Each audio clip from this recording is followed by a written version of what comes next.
This is Building Lifestyles, a show designed to help everyday Australians create a lifestyle that inspires them using property development strategies. On the show, you'll hear from everyday people changing their lives doing property development. You'll learn from their successes as well as some of the challenges they've faced along the way.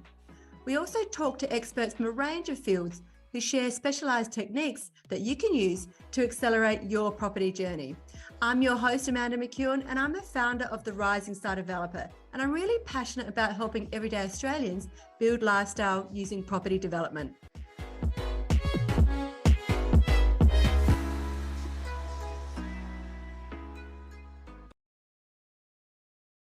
Hello, everyone. It's Amanda McEwin, your host for today's episodes of Building Lifestyle, the only podcast you need to transform your lifestyle using small-scale property development. It's July. I cannot believe it's July, and I know some of you might be feeling the pressure of the new financial year. The good news is today we're going to be delving into 6 game-changing tips to help you gear up for a productive, profitable, and progressive financial year ahead. So let's dive straight into it. Tip number 1, plan, and plan. When it comes to running a successful business, particularly in property development, planning is your best friend. So it's important we start the new financial year with an updated business plan. So instead of just waiting to the end of the year and starting your business planning for the calendar year, it's important to also take stock at the financial year too. So start the financial year with an updated business plan. And to do this, we start with assessing last year's goals. What worked, what didn't, and what were the key learnings that came out of it? So get clear on your objectives for the financial year ahead.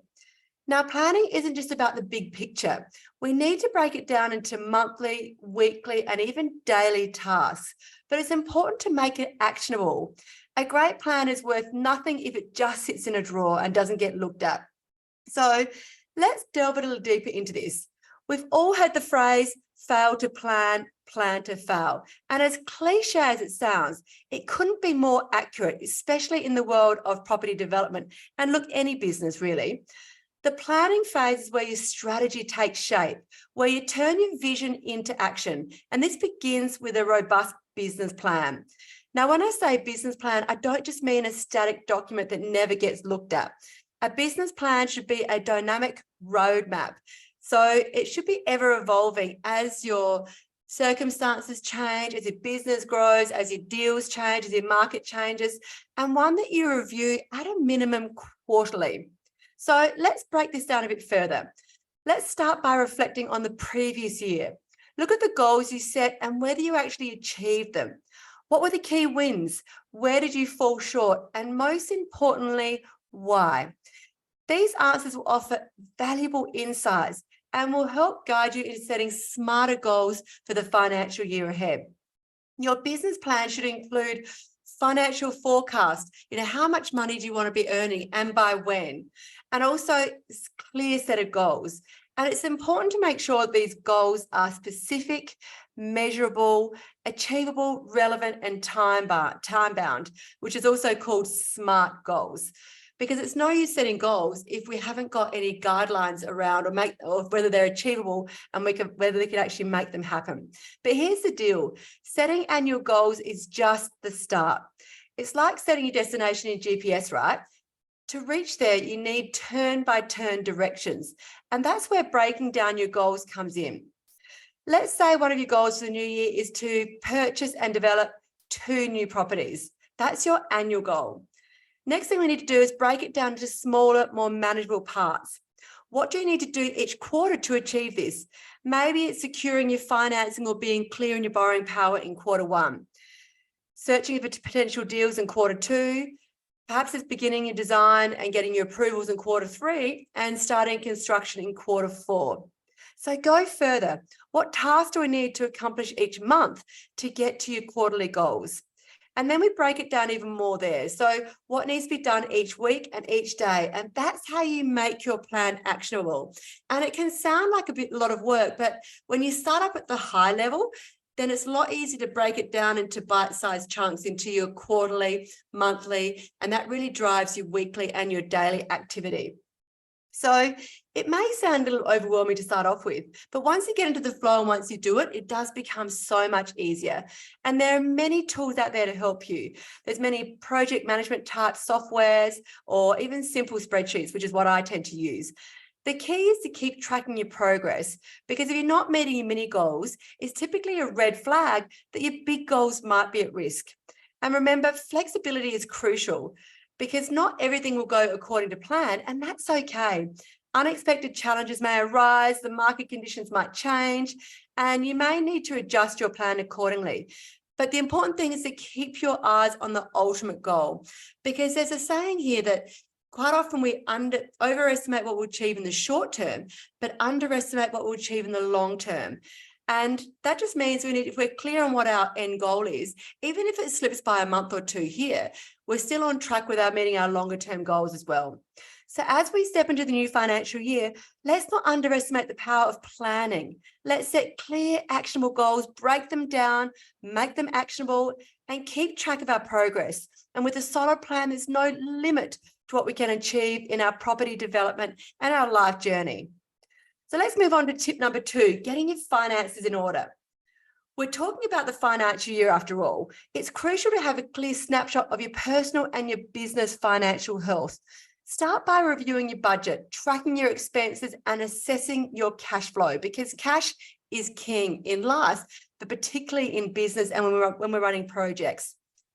So don't shy away also from seeking expert help if numbers aren't your thing. So an accountant or a financial planner or advisor can really help you here if numbers aren't your strong point. But it's really important, if you don't love numbers, start to try and love them, because they are such a key important part of your journey. So let's zero in on our second tip, getting your finances in order. In property development, understanding your finances is not just a sideshow, it's the main event. Having a firm handle on your financial position is pivotal for getting funding for your deals. And if we don't get funding, we don't have a deal. Now, getting your finances in order also isn't just a one-year event. It's an ongoing process. But the start of the financial year is a great time to do a comprehensive review. The first step here is to review your budget.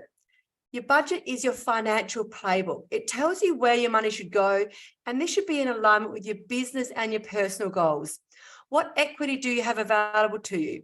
What is your current borrowing power? If you don't know these two numbers, it might be time to have a chat with your finance broker. To get an understanding of your debt and your equity position, you'll need to understand the micro level. What money do you have coming in and what's going out? And this is where budgeting comes into play. When we talk about the budget, it's not just about the income and the big ticket expenses. Keep an eye on those small recurring costs too, because you'll be surprised at how much these can add up over a year.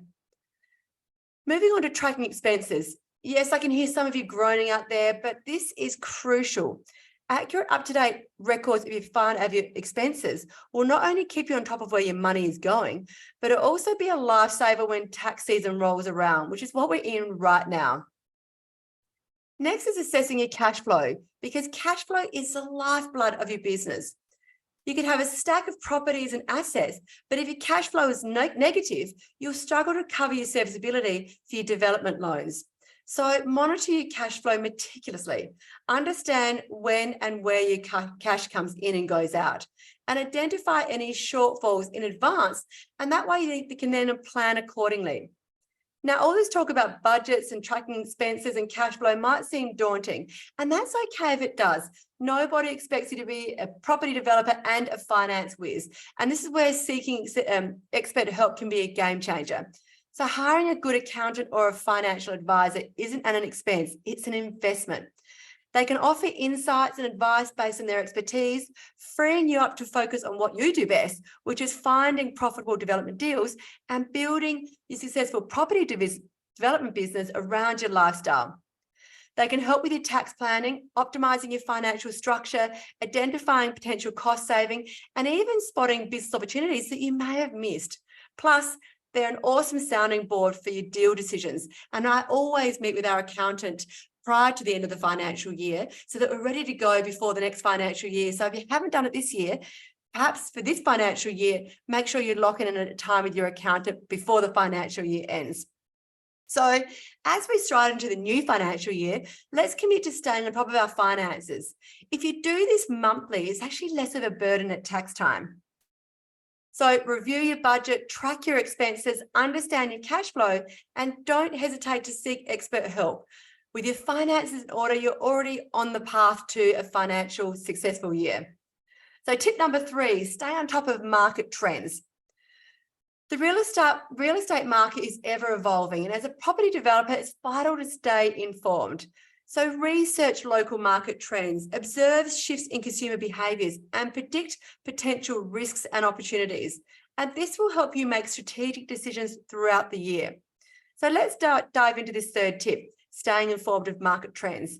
This is a big one because the real estate market isn't static. It's a living, breathing entity. It changes with the seasons, the economy, and even global events. And there are micro and macro markets. Just because the media says one thing about a capital city doesn't mean that every suburb and town around that capital city is experiencing the same. And remember, in property development, we're playing the long game. The decisions you make today can have repercussions down the line. And this makes staying on top of trends not just beneficial, but essential. Now, let's clarify something. When we say market trends, we're not just talking about property prices and interest rates. Yes, they're important, but I'm talking about understanding shifts in consumer behaviour, lifestyle trends, zoning laws, environmental factors, even technology advancements. And the market isn't a single market. It's a mosaic of micro markets, each with its own dynamic. So focus on your local market, the area where you're operating or planning to operate in, and spend less time focusing on the macro of that particular area. So we start by researching recent sales and rental data in the area. This will give you an idea of price trends, but go deeper. Look at the type of properties that are in demand. Are buyers leaning towards townhouses or single family homes? Are they looking for big backyards or convenient low maintenance inner city locations? Understanding these preferences will guide your development strategy and will help to make sure that you're creating product that's in demand. Pay attention to changes in the local economy and demographics too, because this is where, is there a new school being built? Has there been an influx of new professionals? Is there a lot of immigration in a particular area? These factors can significantly influence the demand and the kind of properties that will be popular, especially with the market we're in right now, where there's a huge influx of immigration. Where are people moving to? These are the sort of things we need to understand. And this brings us down to paying attention to the changes in the local economy and demographics. So let's not also forget about future trends. Are there any planned infrastructure projects? Is there a move towards greener building practices? Staying ahead of the curve can position you as a forward-thinking modern developer, which is a unique selling point and will also help minimize your risk. Now, researching and analysing all of this may seem overwhelming, but you don't have to do it alone. Leverage the experts of local real estate agents, and they are a key part of your A-team. Attend property seminars and networking events. Utilise online platforms and forums, such as the Developer Tribe Facebook group. There's a wealth of information available, but always make sure that you're getting information from credible sources who've already got runs on the board. But remember, while trends can be your guide, they shouldn't dictate them. Use the insights to inform your strategy, but always align it with your business goals and your risk tolerance. So as we gear up for the new financial year, let's commit to being informed, savvy property developers. Let's understand our market, anticipate the trends, and make strategic, well-informed decisions. So here's to a year of growth, progress, and success. Let's go to tip number 4, embracing technology. In our digital world, technology can be a significant asset for your business and your lifestyle. There are various tools and software designed to streamline your operations and to save you hours, if not days, in time. If you're not already leveraging technology, now is the time to start. So on tip number 4, embracing technology, let's delve a bit deeper.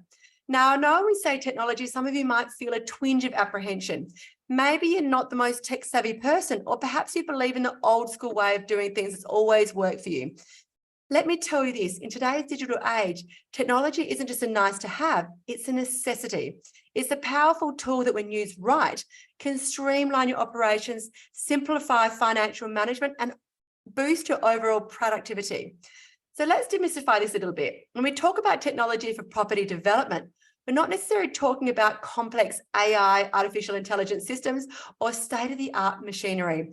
We're talking about tools and software that can help you automate and optimize your everyday tasks. Also, tools that can simplify your life to save you time, money, and get you into your next deal quicker. Let's start with project management.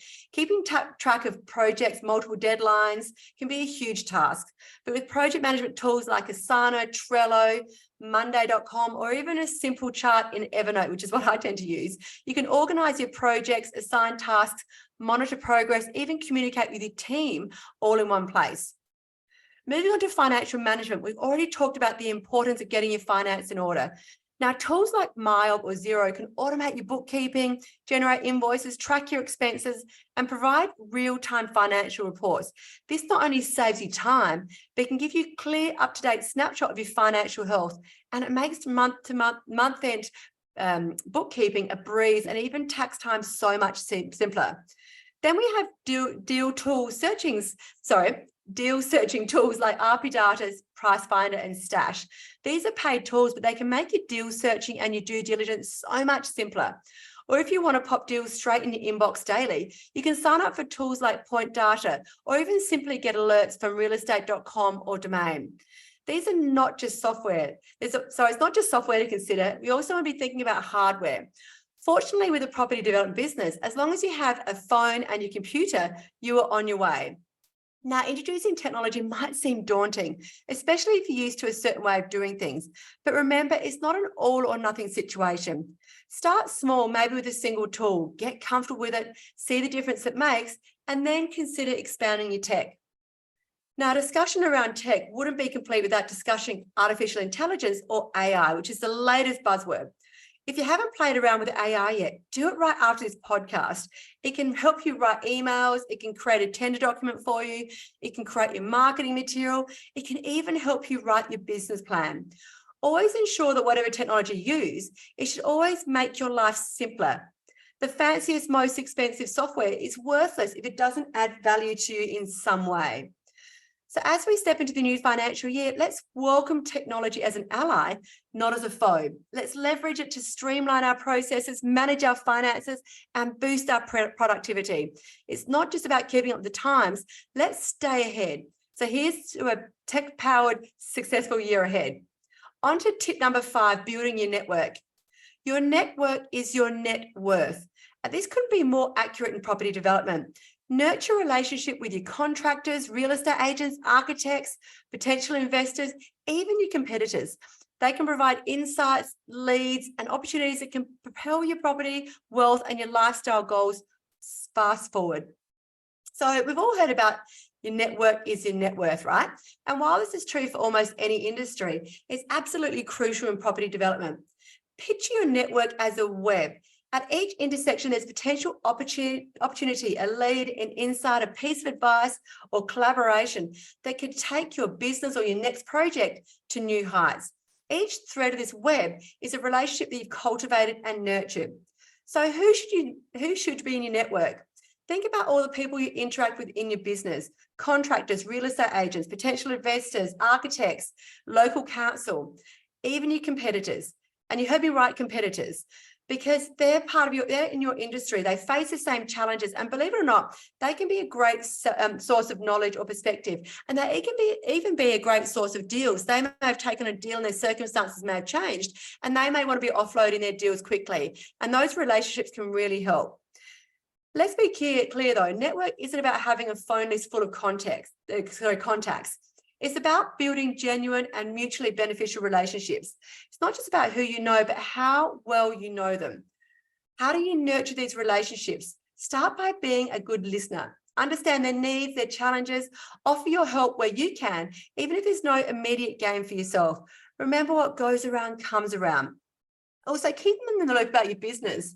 Let them know when you're looking for deals and when you're not. Share your successes, your plans. They may not always have an opportunity for you, but if they know what you're looking for, then they'll think of you when one comes up. And this is particularly important with your real estate agents. And don't limit your interactions with just business.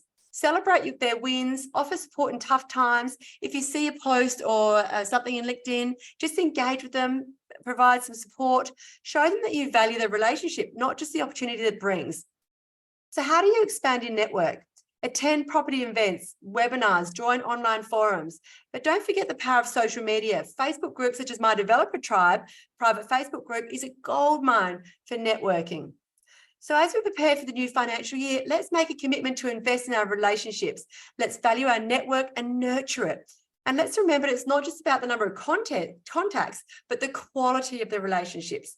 With a strong network behind you, there's no limit to what you can achieve in the world of property development. So here's to a year of building not just properties, but lasting, mutually beneficial relationships. And finally, tip number 6, invest in yourself. This may seem out of place in a property business focused list, but trust me, it's essential. As a business owner, you're the driving force behind your success. Take the time to develop your skills, your knowledge, and very importantly, your mental well-being. The better you leads to a better business and a better life. And now we've come to the 6th and final tip, investing in yourself. Now, this might seem a little bit out of place, but let's get into it because it's really, really important that you being the driving force of your business, that your vision, your skills, and your decision-making capabilities are really fine-tuned because they shape the trajectory of your business. So when we talk about investing in yourself, what do we mean? It's about committing time and resources to your personal development. It's about expanding your skills, deepening your knowledge, and nurturing your mental and your physical well-being. So let's start with skills. As a property developer, you need a broad range of skills: project management, negotiation, financial analysis, even understanding construction and design at a high level. You don't need to understand the detail because that's what your A team will do, but you need to have a high level understanding. So firstly, let's identify what your strengths are, but also acknowledge your weaknesses and consider courses or workshops that will help you develop these skills further. Remember, learning is a lifelong process. Be a student for life. Let's move on to knowledge. Staying informed of what's happening in the building industry and the property market. What zoning changes may be happening in your area? What impact is the economy having in your target market and the housing they can afford? We've already talked about this, but beyond that, invest time in learning about broader topics that influence your business. It could be learning about better affordable building practices, or perhaps understanding demographic shifts, or even design and economic trends. You don't need to be a guru in all of these, but just be aware of what's happening in these areas. Now let's talk about mental well-being. Running a property business, or actually any business really, can be stressful. The decisions, the risks, the responsibility, it can take a toll on you. It is absolutely essential to invest time in activities to help you rest and rejuvenate. This could be as simple as going for a daily walk or a weekly yoga class or whatever it is that helps chill you out. It could be about adopting a mindfulness practice or simply ensuring that you take regular breaks from work. A healthy mind leads to better decision-making, improved productivity, and a more balanced approach to life and business. And finally, remember to celebrate your wins, big or small. Take a moment to acknowledge your achievements. This not only boosts your morale, but also renews your motivation to aim higher. And it could be something as simple as going out to dinner to one of your favorite restaurants whenever you hit a milestone. It doesn't have to be something big. So as we get ready for the new financial year, let's commit to investing in ourselves. Let's become better learners, better leaders, and better caretakers of our mental well-being. Remember, a better you leads to a better business. And when you grow, so does your property development business, as well as your wealth and your lifestyle goals. So here's to a year of personal growth and business success. And that brings us to the end of our 6 tips for setting yourself up for a successful financial year in property development. I hope these tips inspire you, motivate you, and most importantly, help you to create business and the lifestyle you're working so hard towards. Now, remember, you're not alone in this journey. At Rising Star Developer, we're dedicated to helping you achieve your property, wealth, and your lifestyle goals. So let's step into this new financial year together stronger and smarter, and be sure to reach out if I can support you in any way. Until next time, I'm Amanda McEwin, and I'm wishing you a prosperous financial year ahead.